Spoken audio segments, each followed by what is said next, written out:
Hi, Aimee Cross here. Today we're going to talk about 6 common mistakes that people make when they begin genealogy research. So stay tuned. The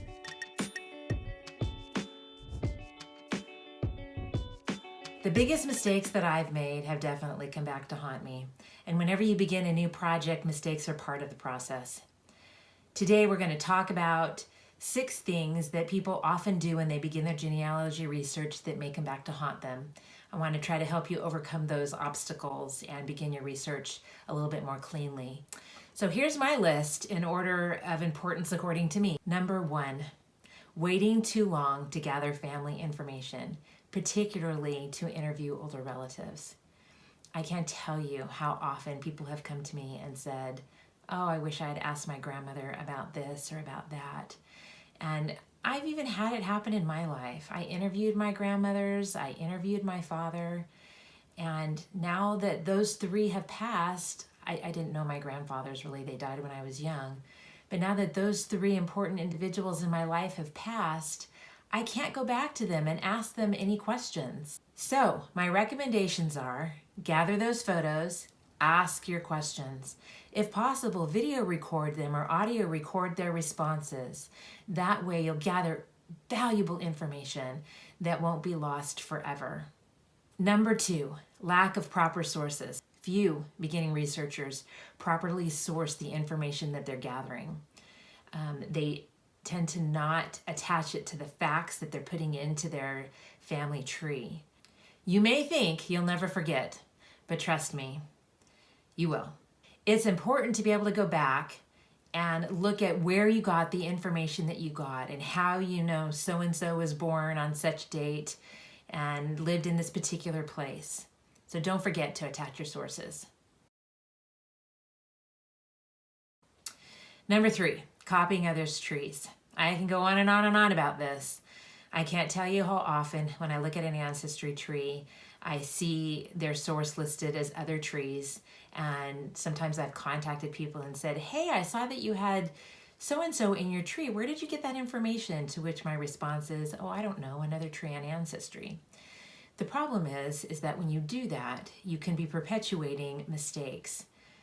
Please don't. Please don't use other trees as your main source of information. By all means, look at them and use them to point you in another direction or to try out some different theories. Just don't rely on them. Do the research yourself. Number 4, poorly organized and poorly labeled or mislabeled information and photographs. That's a biggie. Will you be able to find the information later? Is it in some weird file folder in your office or maybe on an old computer that you still don't have anymore? Or is it lost on that computer and you can't find it in one of the millions of files that you might have? That's an exaggeration. I'm sure you don't have millions of file folders in your computer. Who is in that photograph? Where are they standing in relation to others? How will you name that photograph when you digitally scan it? What are safe ways to mark the photograph and write down this information that you're gathering? Number 5, accepting hints too quickly. The hint programs on Ancestry, Family Search, and the other genealogy platforms are absolutely wonderful, and they've become very sophisticated.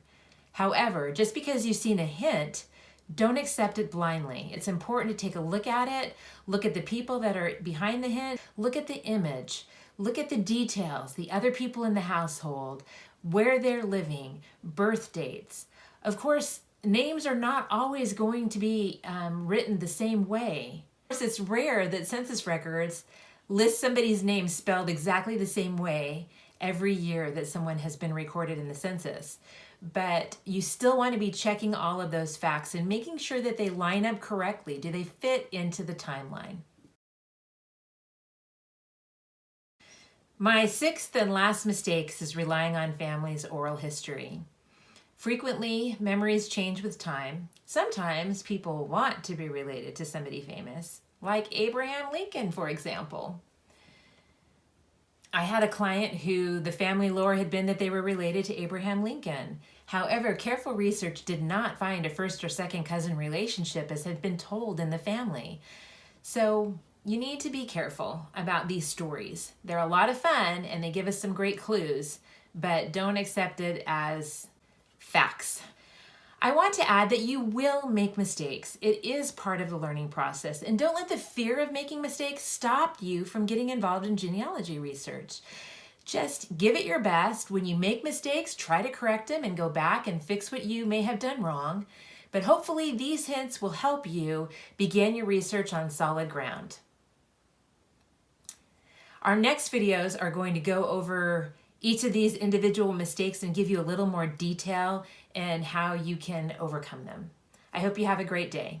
Please don't forget to hit like and don't hesitate to give us suggestions in the comments about things you would like to see covered or things maybe you struggle with a little bit in your genealogy research. Have a great day.